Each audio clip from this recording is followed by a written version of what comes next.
Hey hello welcome back to the movie review of Pallichattambi. ഈ മൂവിനെ കുറിച്ച് പറയുകയാണെങ്കിൽ നല്ല അടിപൊളി ഫൈറ്റ് സീനും അതിനൊത്ത ബാക്ക്ഗ്രൗണ്ട് സ്കോറും നല്ല വിഷ്വൽസ് ഒക്കെ ആയിട്ടുള്ള ഒരു സിനിമയാണിത്. ആദ്യത്തെ ഫസ്റ്റ് ഹാഫ് എനിക്ക് വലിയ കാര്യമായിട്ട് ഇഷ്ടപ്പെട്ടില്ല. സെക്കൻഡ് ഹാഫ് അടിപൊളിയായിരുന്നു. നല്ല അടിപൊളി ക്യാമിയോ ഇതിൽ വരുന്നുണ്ട്. അതുപോലെ തന്നെ ടോവിനോന്റെ ആക്ടിങ് അടിപൊളിയാണ്. ടോവിനോന്റെ സൈഡിൽ നിന്ന് നമ്മൾ എന്തൊക്കെ പ്രതീക്ഷിക്കുന്നു അതൊക്കെ ഇതിൽ നമുക്ക് എക്സ്പെക്ട് ചെയ്യാൻ പറ്റും.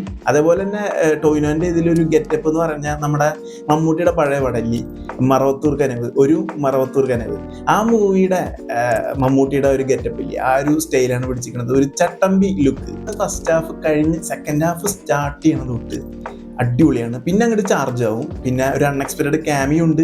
അത് മലയാള സിനിമയിൽ തന്നെ അടിപൊളിയായിട്ടുള്ള ഒരു നടനാണ് ഇതിൽ ക്യാമിയോ ആയിട്ട് വരണത്. അത് പ്ലേസ് ചെയ്തിരിക്കുന്നത് അടിപൊളിയായിരുന്നു. ആ ഒരു ടേണിംഗ് പോയിന്റ് തൊട്ട് പിന്നെ അങ്ങോട്ട് മൂവി ചാർജ് ആവാണ്. പിന്നെ നമ്മൾ ഇൻട്രസ്റ്റിംഗ് ആയിട്ട് കണ്ടിരിക്കും. ഞാൻ ഒരിക്കലും പ്രതീക്ഷിച്ചില്ല ഇങ്ങനൊരു അൺഎക്സ്പെക്റ്റഡ് ക്യാമിയോ ഈ മൂവിയിൽ ഉണ്ടെന്ന്.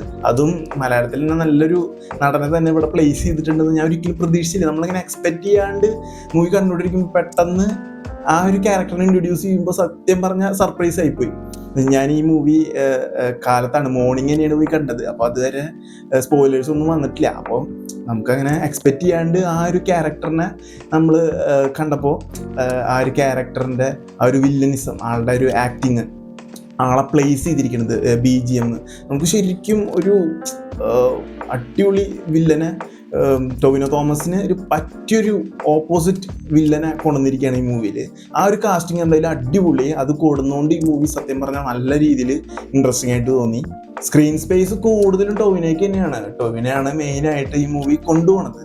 ബട്ട് ആ ഒരു പോയിന്റിൽ ആ ഒരു അൺഎക്സ്പെക്റ്റഡ് ക്യാമിയോ, ആ ഒരു വില്ലൻ ക്യാരക്ടറിനെ ഇൻട്രൊഡ്യൂസ് ചെയ്യുന്നതോട് കൂടി അതിൽ അങ്ങോട്ട് ഫോക്കസ് പോവാണ്. പിന്നെ അങ്ങോട്ട് സെക്കൻഡ് ഹാഫ് ഭയങ്കര ഫാസ്റ്റ് ആയിട്ടാണ് പോണത്. നമുക്ക് ഇൻട്രസ്റ്റിംഗ് ആയിട്ട് കണ്ടിരിക്കാനുള്ള സംഭവങ്ങളൊക്കെ ഉള്ളതുകൊണ്ടാണോ എന്ന് അറിയില്ല. ബട്ട് മൂവി പെട്ടെന്ന് എനിക്ക് ഇതുപോലെ ഫീൽ ചെയ്ത്. ലെങ്ത് വെച്ച് നോക്കുമ്പോൾ ഇത് ഓക്കെയാണ്. ബട്ട് ഫസ്റ്റ് ഹാഫിൽ എന്തോ കുറേ ആവശ്യമില്ലാത്ത കാര്യങ്ങളൊക്കെ ഇൻക്ലൂഡ് ചെയ്ത പോലെ ഫീൽ ചെയ്തു. പിന്നെ സെക്കൻഡ് ഹാഫ് ഭയങ്കര ഫാസ്റ്റ് ആവുകയും ചെയ്തു. ആ ഒരു ഫീലിംഗ് ഉണ്ടായിരുന്നു. ബട്ട് ഓക്കെയാണ് മൂവി, നമ്മൾ ഇൻട്രസ്റ്റിംഗ് ആയിട്ട് കണ്ടുകൊണ്ടിരിക്കും. സെക്കൻഡ് ഹാഫ് എന്തായാലും അടിപൊളിയായിരുന്നു. മൂവിയിലെ മ്യൂസിക് നന്നായിരുന്നു. ഒരു റൊമാൻറ്റിക് മ്യൂസിക് ഉണ്ട്, കയാട് ലോഹാറും ടൊവിനോ തോമസും കൂടിയിട്ടുള്ളത്. അത് നന്നായിരുന്നു. പിന്നെ എടുത്തു പറയേണ്ടത് ഫൈറ്റ് സീൻസ്, ആ ഒരു വിഷ്വൽസ് ഒക്കെയാണ്.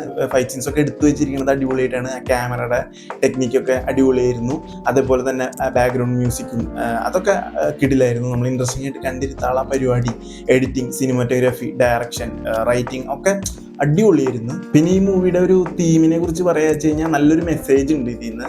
എന്ന് വെച്ചാൽ ടൊവിനോ തോമസ് ഒരു സീനിൽ പറയുന്നുണ്ട്, കമ്മ്യൂണിസ്റ്റ് ആയാലും കോൺഗ്രസ് ആയാലും ഏത് മതത്തിലായാലും ഏത് ജാതിയിലായാലും എല്ലാവരും സഹോദരങ്ങളെ പോലെ ഒന്നിച്ച് നിൽക്കണം എന്നുള്ളൊരു മെസ്സേജ് ഇതിൽ ഡെലിവർ ചെയ്യുന്നുണ്ട്. അത് നന്നായിരുന്നു. ഈ ഒരു 2.25 മണിക്കൂറിൻ്റെ ഉള്ളിൽ അത്യാവശ്യം ഫൈറ്റ്, പിന്നെ റൊമാൻറ്റിക് ആയിട്ടുള്ള പാർട്ട്, കുറച്ച് ഇമോഷണൽ ആയിട്ടുള്ള പാർട്ട്, ഹിസ്റ്റോറിക്കൽ ആയിട്ടുള്ള കാര്യങ്ങൾ, അങ്ങനെ വില്ലൻ്റെ എൻട്രി, പിന്നെ കുറച്ച് ബാക്ക് സ്റ്റോറീസ്, ടൊവിനോൻ്റെ ഫ്ലാഷ് ബാക്ക്, അങ്ങനെ മൊത്തത്തിൽ കുറേ കാര്യങ്ങൾ കൃത്യമായിട്ട് നമ്മൾ ഡെലിവർ ചെയ്യുന്ന രീതിയിൽ പ്ലേസ് ചെയ്തിട്ടാണ് മൂവി അങ്ങനെ മുന്നോട്ട് പോകുന്നത്.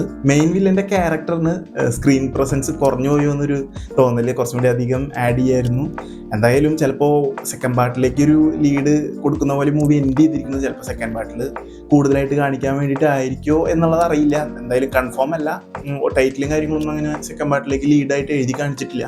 മെയിൻ വില്ലനും ടൊവിനോ തോമസ് ചെയ്തിരിക്കുന്ന വില്ലൻ ക്യാരക്ടറും കൂടിയിട്ട് അവസാനമായിട്ടൊന്നൊരു കോർക്കണു. എന്നിട്ട് അങ്ങോട്ട് മൂവി ബ്ലാക്ക് ഔട്ട് ആവാണ്. പിന്നെ ഇനി എന്ത് സംഭവിച്ചു, മെയിൻ വില്ലൻ മരിച്ചോ എന്നുള്ളതൊന്നും കാണിക്കുന്നില്ല. അപ്പം ഇനിയിപ്പോൾ സെക്കൻഡ് പാർട്ട് ഉണ്ടോ എന്ന് അറിയില്ല. സെക്കൻഡ് പാർട്ട് ഉണ്ടെങ്കിൽ മെയിൻ വില്ലൻ്റെ ക്യാരക്ടറിനെ അതിൽ കൂടുതലായിട്ട് കാണിക്കുന്നു വിചാരിക്കുന്നു. ഇതിലങ്ങനെ ക്യാമിയോ പോലെയാണ്, അധികം കാണിക്കുന്നൊന്നുമില്ല. എന്തായാലും ഫസ്റ്റ് ഹാഫ് കണ്ട് പ്രതീക്ഷയൊക്കെ കയ്യിൽ നിന്ന് പോയിരിക്കുമ്പോൾ സെക്കൻഡ് പാർട്ട് പിന്നെ അങ്ങോട്ട് നമ്മുടെ പ്രതീക്ഷ അങ്ങോട്ട് കൈവിടുന്നില്ല. എന്തായാലും മൂവി തിയേറ്ററിൽ കാണാനുള്ള ഒരു സംഭവം ഇതിൽ ഇവർ ചെയ്തു വെച്ചിട്ടുണ്ട്. ഓവറോൾ ഒരു അത്യാവശ്യം നല്ലൊരു എക്സ്പീരിയൻസ് ആണ് മൂവി കണ്ടപ്പോൾ. എന്തായാലും ഇതൊക്കെയാണ് ഈ മൂവിനെ കുറിച്ച് പറയാനുള്ളത്. അടുത്തൊരു മൂവി റിവ്യൂ ആയിട്ട് കാണാം. ബൈ.